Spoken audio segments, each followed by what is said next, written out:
Hello friends, பாருங்கள். இப்போ நம்ம காலையில் எழுந்திரிச்சு நம்ம நாட்டுக்கோழி பண்ணையில் வெளி மேய்ச்சல் எல்லாம் மேயிற கோழிகளுக்கெல்லாம் இப்போ காலையில் ஒரு டைம் தீவனம் போட போகிறோம்.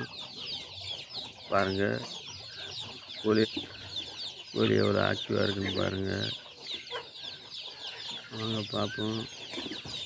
இங்கே அதிகமாக பர்ச்சாலி தொல்லை அதிகமாக இருக்குது,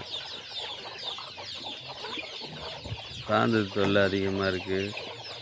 இந்த கோழி வருஷத்தில் எந்த அமைப்பு வேலையும் இல்லை. ஃபுல் மேய்ச்சல் முறையில் வளர்க்குறோம். எல்லாம் வெளி மேய்ச்சலில் மேய்ஞ்சிட்டு இனிமேல் மத்தியானம் தான் வரும். அதனால் காலையில் ஒரு டைம் அங்கே எல்லாத்துக்கும் தீவனம் போட்டு அப்படியே கோழிக்கு தண்ணி வச்சுட்டு மெதுவாக இயற்கையை பார்ப்போம். பெரும்பாலும் கோழி எல்லாம் வெளி மேய்ச்சலுக்கு போயிடுச்சுன்னா உடனே வராது. மத்தியானம் டைம் தான் வரும். அதனால் காலையில் எழுந்த உடனே எல்லாத்துக்கும் தண்ணி.